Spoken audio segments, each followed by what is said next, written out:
Checking back in with Tim Cahill, president of the Quincy Chamber of Commerce, for now September update. Hey, Tim, good to see you. Good to see you, Joe. I can't believe it's September already. I know, here we are just before Labor Day weekend, and we're still zooming. Yeah, well, hopefully, maybe October we can do this at the studio in person because I'm zoomed out. I don't know about you, but I'm zoomed out. I think a lot of people I are think feeling most that way. people are. I know it's been good for Zoom. Their stock is up. They've done great, but the rest of us, I think, want to get back to real face-to-face meetings. But at least I've learned a skill over the last 6 months. That's right. Yeah, and it's a transferable skill. You can use it anywhere these days. You remember that first Zoom interview we had? That was rough. I was doing it on my phone. I was holding it up like this. We've come a long way. Indeed. Come a long way. Yeah. How's the chamber holding up? Chamber's doing well. I mean, under the circumstances, we're doing very well. We, obviously, we lost all of our events. We haven't done a live event since January. And we won't be doing anything live this fall because we just don't know enough about what's going to happen. So we can't really plan out. And we don't want to commit to a golf tournament or an annual meeting, which we were going to have in October and November, without knowing what the rules are going to be, how many people can be there. So we decided to move everything to 2021, to the spring of 2021. But that aside, our businesses have been, those that are still in business, and hopefully that remains, intact, have been great to us. They've been supporting us financially by paying their dues, which has been great. We've managed things a little bit tighter over the last 4 or 5 months. I mean, we're a small operation anyways.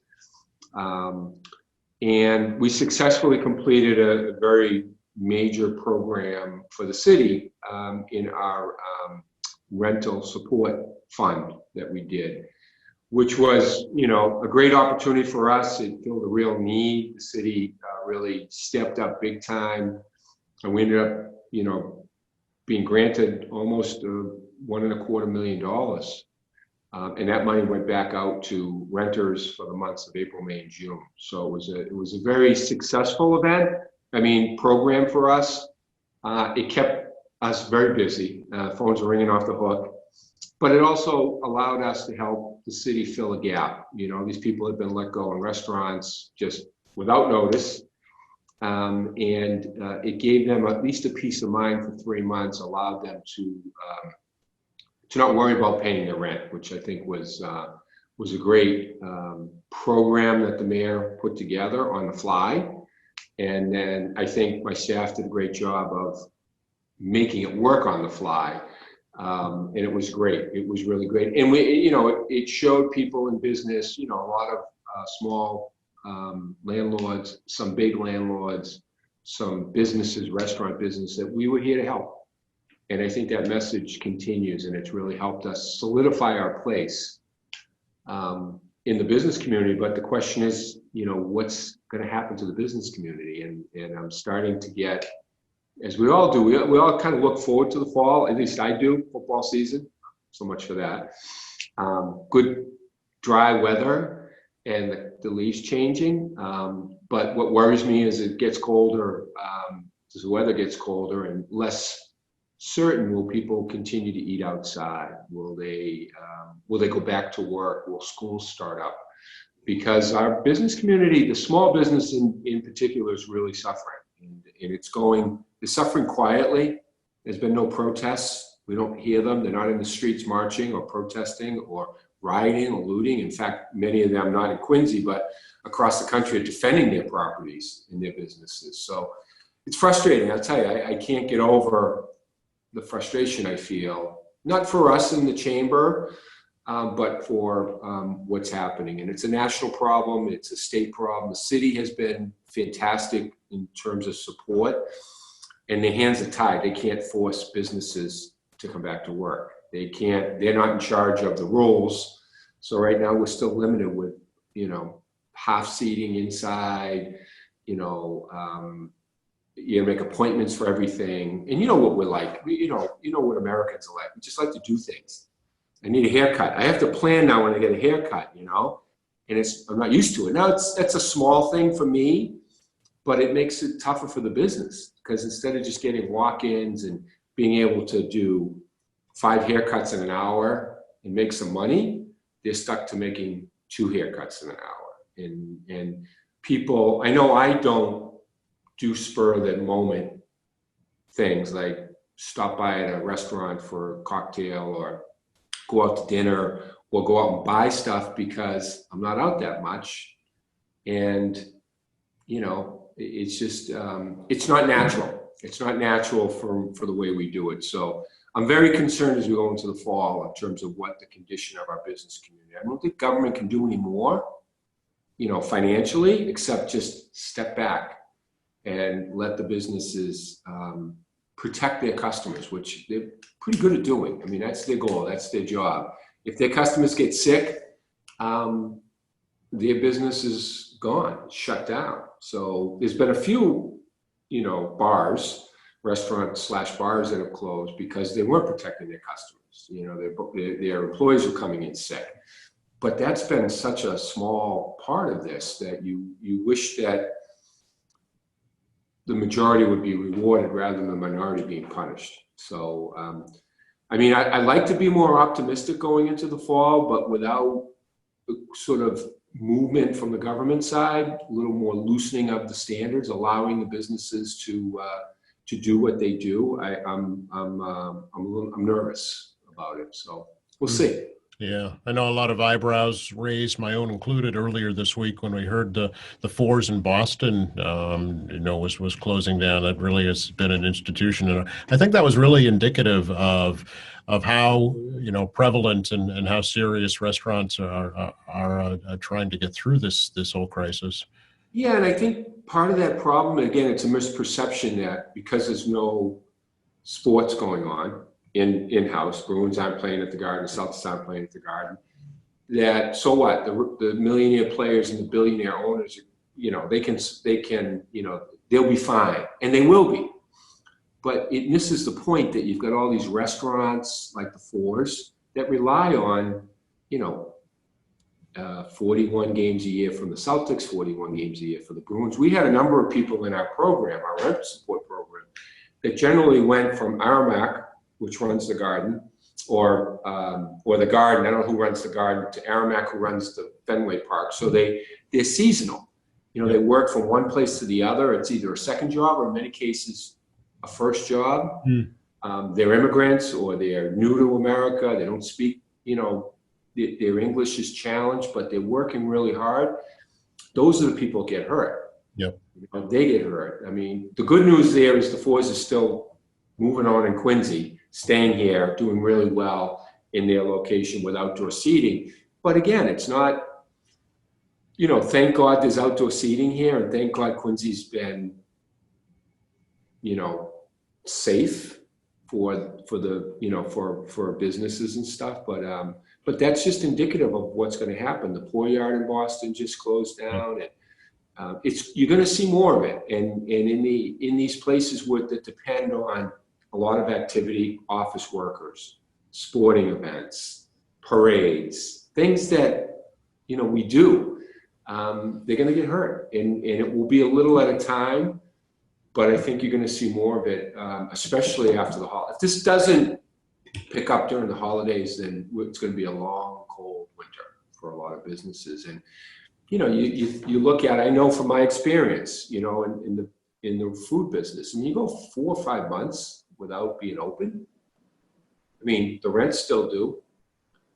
You know, you got equipment on lease that still due. You got payments to still make. I mean, nothing goes away.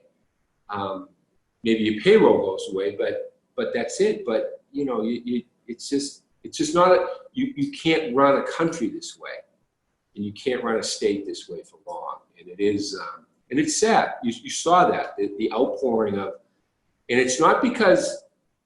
You see some businesses that their time has kind of passed and they close and everyone's nostalgic for it. I think the Top of the Hub or that place on the Prudential closed and people were sad about it, but nobody went there anymore. This was before the pandemic and everyone's sad, but it changed. The Fours didn't cause this. Their is still as solid as they ever were. People want to go there. It's a sports bar, but a sports bar without sports. It's Yeah. it's going to continue to happen. And Well, even major retail, I mean, Lord and Taylor and even Marcus, huge institutions in the retail industry are being impacted too. it's a wake-up call, and the longer it goes, and I get the challenges that the president has, that our governors have, but they've got to put themselves on Main Street and look at the balance between mental health and physical health. Yeah. Because there's a lot of mental health issues that are being created because we're locking people in their houses, we're making them paranoid about going out and breathing, and we're punishing them, for trying to live their lives, and then just the stress that goes on. I mean, I know the people I dealt with who were paying rent, who owed rent, how stressed out they were, and that was at the beginning of the pandemic. But it goes the same way with restaurants and small business. They worry about rent. They're worried about paying their bills. I worry about rent. I didn't think about rent too much before the pandemic, and now it's a big bill here at the chamber, and you worry about it. We're going to be fine, and we're doing fine, but you try to be very careful about what bills you pay, but that has a trickle-down effect. You don't pay, your electric bill or your insurance bill, you get your electricity shut off, or you lose insurance, but you don't pay the small vendor because you don't have the money, then he's hurting, you're hurting, and it just sort of trickles down. And that's what capitalism is. That's what the market economy is. And there's so many little things that have to really work to make it all work. And those little pieces are being pulled apart, and you just don't know. I mean, in Quincy and in Boston and in probably cities across Massachusetts, the fact that nobody is working in their offices. I mean, nobody has come back to their offices, literally, other than me. I'm in my office, but very, very few people, and you just see it. There's no foot traffic. So how's a coffee shop or an ice cream place or a bookstore going to make it if there's nobody walking by? Plenty of parking, though. Plenty of parking, yes. So that's a good thing. Well, we're hearing. And I don't want to be all pessimistic, because there are so many. I think when we'll come out of this, and we will come out of this, there'll be as many stories of resilience and success and people stepping up. We have 2 new restaurants that have opened up in Quincy during the pandemic. The Lincoln Tavern, place of the old Finian's, Angelo's down on the corner of School Street and Hancock Street, and Pearl and Lime, which is the second restaurant that the folks from the township have opened up. So there is, and that gives me confidence. Yeah, and Alba just expanded down in Hanover too, so there is some examples. And they're doing great. I just talked to a couple of folks over there. They're doing really well. So, there will be, if we get out of this in a certain period of time, there'll be winners and losers. Yeah. I just want there to be more winners than losers. Yeah. I want people to enjoy being entrepreneurs because they're making a living and making, things better. Mm-hmm. Have you heard of any Quincy businesses, Tim, that are not coming back?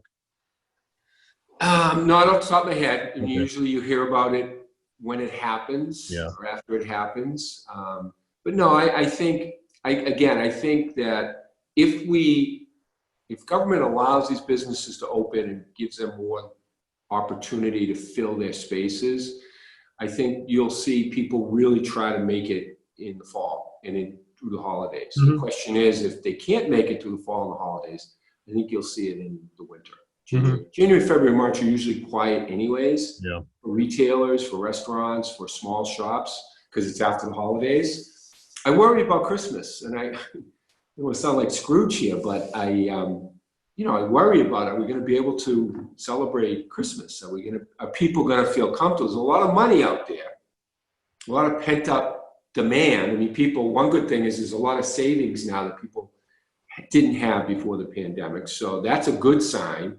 I just hope they haven't spent it all on boats and appliances and landscaping for their house, because that seems to be the industries that are really taking off as people are stuck in, are spending more time at home. So we're going to do our part for the holidays, hopefully.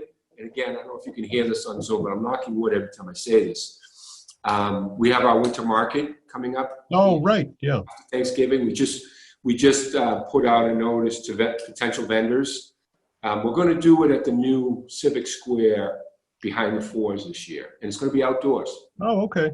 So so there's parking garage. You have the new Chestnut place which opened up this week. It's opening now. Yeah. And then you have Nova Suites, you have west of Chestnut. So you're surrounded by 3 big apartment buildings. The Fours is on the other side.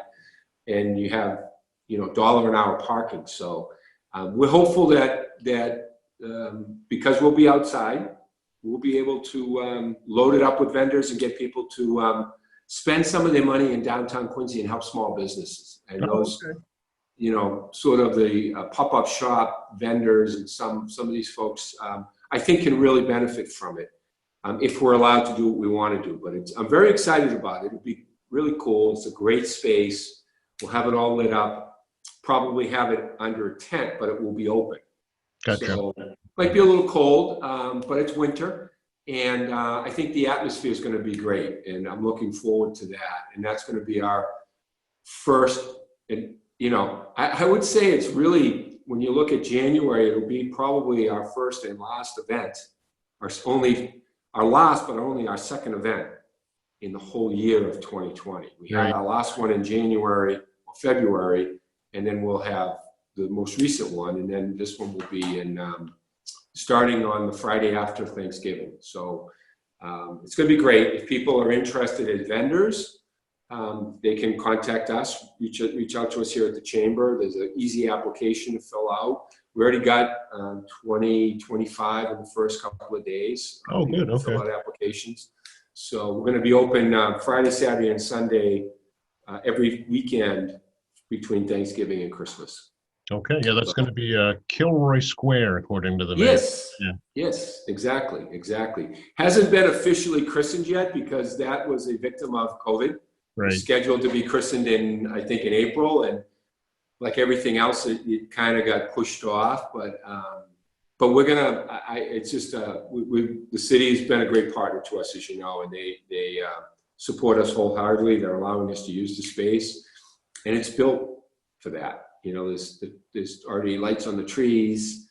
We'll make more of them. There's plugs everywhere along the place, so it's set up to do this, so the vendors can come in and plug in and just sell their products and stuff. So very, very excited about it. It's a much better space than we had last year, and we had a good year last year. So I'm cautiously optimistic that we'll finish the year really strong, and that's what I'm looking forward to. Where was it last year, Tim? We did it at the old Chow World site. Oh, right. Yeah. Adams Arcade building. And it was great, but it was an old site. We had to spend a lot of money to make it presentable. But it was the same concept. You could park in the back and walk through, and you can enter in the back, or you can enter on Hancock Street and walk through. We have the new atrium that's at the Nova Suite, the Nova building. So it'll be the same thing. You can come from Hancock Street and walk through, or you can come from the garage, and a couple of different angles. And hopefully it'll bring people downtown, and then they can go out to the restaurants afterwards. That's our goal. Spend some money, buy some stuff for the holidays, help small businesses, and then go to the restaurants and bring some life back to Quincy Center, which is our goal, the mayor's goal, and the city's goal, and we'll be well on our way this holiday season. Yeah. Did tax-free weekend give a boost at all that you'd heard of? I don't think so much to Quincy. I mean, most people spend the money on tax-free, looking for big ticket items at the large big box retailers. So I hadn't heard much. We don't really have many of those businesses. I mean, our businesses are large commercial businesses or small retailers. So it may have, but I don't think it was really drawing into the small retailers that much. So it would be nice to have a tax-free fall, or a tax-free year for small retailers. That would be really great. But I don't expect that's going to be the case, because government is going to be tight with money as well, because sales tax money is obviously not what it was. I mean, the impact, you just can't close an economy at the size of America down for what's going on now 6 months. Yeah. Either closed, fully closed, or partially closed, or mostly closed, Mm-hmm. and expect that things are going to be okay. Yeah. And what worries me now is that, and I've been thinking about this a lot this week, is it got very quiet, and that worries me. At the beginning, we were talking, we were communicating, but everything's gone quiet, and which gives me the sense that the entrepreneurs kind of hunkering down and trying to figure things out. And that makes me nervous, because when there's silence, you worry. You're not hearing from people. What are they going through? Are they getting ready to just sort of throw in the towel? And that worries me. And I think it's, and they're suffering in silence too. There's nobody, I hate to say this, but on the state or the national level, there's very few organizations fighting for them. I mean, we fight for them here in the city of Quincy as the chamber. The city of Quincy as a government has been very good, but their hands are tied in terms of what they can do. And I don't see, that kind of support on the state or national level. And I think that's worrisome. So we'll keep our fingers crossed. I mean, a big part of the business getting back is school getting back. Yes. Right. And that's not going to happen for a little while anyways, at least not fully. But hopefully, we've got to learn to live with this virus. We've got to learn to protect those people who are most vulnerable, but let the rest of society that's not vulnerable, and that doesn't really get impacted by it, even if they get it, to go about their lives. If they have to wear masks, they have to wear masks. But I think you have to go. We cannot live as a society social distance from each other. It's not our nature. It's not natural. Yeah. And it's not going to work long term, So I think we just got to start living again. And I'm hopeful that that will happen soon rather than later, and we get support from state and national governments to say, let's get back to business, because that's our job here. Curious, are you concerned about the future of commercial development? So many workers now have found that they can work from home. Maybe these companies don't need these huge commercial spaces anymore. If I was in Boston, I'd be very nervous if I owned property in Boston. Less so in Quincy, to be honest with you. I think, we don't know if Stop and Shop, when they'll come back to Stop and Shop, how many. There's 1,000 people in that building. Yeah. President's Place, which is very quiet right now. There's tens of, hundreds of people in there. If you have a big space, I'd be a little bit concerned. But I actually think from a macroeconomic situation that we will benefit, because I think that some of the commercial space, that commercial folks in Boston may just say, you know what, I can be in Quincy, it's cheaper, it's closer to my workforce, and I don't need that much space. The good news for Quincy, a couple of good things. The city has not stopped its pace of development, which I think is great. I mean, Chestnut Place, which is open now, was never stopped. They kept going. I watched them out the window every single day from March all the way through. So, and the good news is the apartments are all still full. Nova's still full. West of Chestnut, they've had some turnover, but the turnover's been replaced again. I think Quincy has a real shot, and I thought about this with the Fours. The Fours is, unfortunately, the flagship place is closed in Boston, but the Quincy one's still doing well. And I think it will survive because they've got the outdoor space. The reconstruction of Cottage Street is finally done. Yes. And it's amazing how much different it looks. So I'm very optimistic.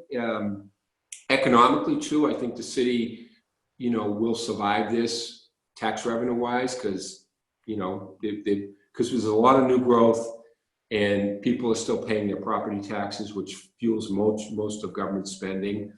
So it's not going to be mass layoffs in Quincy, but there will be in some of these other communities. There's no question about it. So I think we can actually benefit both from the retail business. I mean, I'm trying to recruit some of these Boston restaurants and some of these retailers, say, come to Quincy. come to Quincy. Cheaper rent, cheaper parking. I mean, $1 an hour versus like $15 an hour in Boston. And they're not lowering their prices there either. Still good access commute-wise. You know, you got the commuter rail, so you can go all the way down to Situate. And so I think, you know, and the good news is if all the new buildings in Quincy Center were commercial, I'd be very nervous right now. Yeah. But they're residential, and I think that's really been good. There's still hope for some commercial, but I think, you know, folks who are looking to build new buildings aren't thinking about what's happening today, but what's going to happen 3 or 4 years from now when those buildings come online. Yeah. We're not going to be in this still. We know we're not going to be in this. And the question is, you know, like the city, do you take advantage of the opportunities now? Cheaper costs, more workers. Yep. You know, it was a problem before COVID. We forget. We hated the traffic. Traffic was choking us all, and you couldn't find help because everyone was working that was able-bodied that wanted to work. And those are the biggest problems. So again, in a perverse way, there will be businesses that can, you know, sort of pivot and make this work. And I think from the same end, from the retail side, again, as sad as it will be for someone to leave Quincy if they've been here, I think the opportunity, like I said, there was Katie's Burger that was downstairs, now it's the Pearl Line. Angelo's Pizza, now it's the Lincoln Tavern. I've just been told there's a new bakery opening up in the Galvin building. No. Coming to Quincy Center. So, you know, you might see some really interesting changes for in a positive way. And I met with the mayor the other day, and he's still gung-ho for and still very excited about what the opportunities are for the development of Quincy Center and what's going on. So as frustrated and as disappointed as I am for the, you know, the small business community right now, I'm very bullish on the future. Yeah, we just have to lift the restrictions sooner rather than later. And I'm not just talking restaurants, like I said, hair, stylists. You should be, I mean, if Nancy Pelosi can go inside for a haircut, everyone can go inside for a haircut. The nail salons, the little places that, you know, and again, you don't have to go in if you don't want to. No one's forcing you to go in. You don't need to go in, but if you want to, you should be able to, with proper precautions, and just a little bit relaxed, you know. I mean, I remember at the beginning of this, it's like wash your hands, and if you feel sick, don't go out.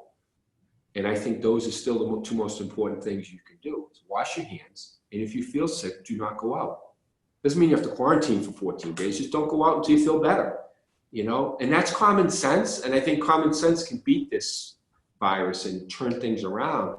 We just need to look at it from a common sense perspective and not freak out every time there's an outbreak, unless it's at a nursing home, or unless it's, you know, within a population that's very susceptible, and can't fight this. Those things, there's no question about it. But to lock up 95% of the people when 5% are at risk, serious risk, this doesn't seem to make sense to me. And it hasn't necessarily worked, because we certainly haven't seen, you know, the people who still, most of the deaths have still been elderly people in nursing homes or in, you know, senior facilities. So, you know, those are the places we really should focus all of these efforts on, and try to let the rest of the people cautiously go back to, and responsibly go back to living their lives, going back to school. Some good ways to reach out to the chamber, Tim? Quincy Chamber, thequincychamber.com. We are posting the information on the winter market now. We also are updating, we're highlighting 2 businesses per week now on our website and in our messaging. So we're going to go through hopefully 100 businesses this year that by posting that. And we're doing monthly Zoom events, as much as I hate Zoom, but forgive me. And we have a Zoom event coming up at the end of September with the city. Actually, during this whole crisis, had been working with us, with the planning department, and with the MAPC in Boston on a small business recovery plan. And this preceded COVID. It's just taking us sort of a 1,000-foot view of what the businesses are in Quincy, who they are, what they need, where they are, and how we can work to help them. So Maureen Gary and Sean Glennon from the planning department are going to be on to talk about the study and what the city and the chamber together are going to do to try to boost, business, not just in Quincy Center, but in Wollaston, Quincy Point, Squantum Street, the places, Norfolk Downs. There's about, we did when we looked this over from the sky view, there's 7 or 8 different Marina Bay business districts, some big, some small, but they're all have been vibrant historically, and we want to try to help them. So we're going to come up with an overall plan to see what we can do with the planning department. So that'll be our town hall meeting. It's Thursday, I believe, the 24th. Don't hold me to that date, but is it Thursday the 24th? Look good to you? Yes. So it's the 24th of Thursday. And we'll do that, we'll do that live. We'll also do it live on Facebook, and then we'll post it. So we're doing a couple of events a month to sort of keep people up to date, some lunch and learns, some, getting some speakers in, things like that. And we'll continue to do that. We want to stay visible and viable because I have nothing but thanks for the support that the city gave us, support that our small business and our large business have given us. I mean, when I reached out to our business community in April and May, specifically in May, because I waited. April was too tough a month to ask anyone for anything. Yeah. They stepped up. And they, if they owed dues, they paid them. They supported us both financially and in so many other ways. And I feel really committed to making sure that help goes back. It goes both ways. So I think we're in good shape as a chamber. I think we're in good shape as a business community, especially if the restrictions are lifted sooner rather than later. And I look forward to working with businesses to either keep them in business or help them, get back into business, or finding new businesses to take their place as we go forward. And again, I think as bad as 2020 has been, 2021 is going to be good. I joked with my brother-in-law at the beginning of this that, we faced a situation like this very similar 100 years ago. Mm-hmm. In the great pandemic of 1918 and 1920. And I said, well, what happened after that? I said the roaring 20s. The economy boomed. Everything just took off in the 20s. And I think you're going to see that in this decade ahead, is that we appreciate things more when they're taken away from us. And a lot of us have had things taken away from us in the past 6 months, freedoms that we took for granted, and situations loved ones that we lost, so I think now's the time to get back to living. And I think we'll all appreciate it a little bit more when it's almost been taken away or partially been taken away from us, not complain as much. I vowed in 2021 not to complain about traffic, even if it picks up. And try not to complain about anything else, because perspective is a good thing, and we certainly had enough perspective on what really is bad in life versus what may be inconvenient or trivial in the scheme of things. So I am looking forward to the future. I'm very bullish. I think Quincy's going to come out of this very, very strong, and I'm looking forward to the next 4 or 5 years in the city, because I think it's really going to transform itself and make itself even stronger than it is today. All right. Seems like a good place to leave it, Tim. Really appreciate it. Good to talk to you. We'll talk again in October, and we'll see if any of my predictions come true. And if they don't hold me to them, okay? Oh, we've got you on record, so. Yeah, it won't be the only time I predicted things wrong. We'll get it done. We'll get it done, Joe. Thank you. Thank you for everything QATV does, too. And we look forward to getting back in the studio with you hopefully soon. Yes, absolutely. You're very welcome. All right. Take care. Bye-bye. Bye.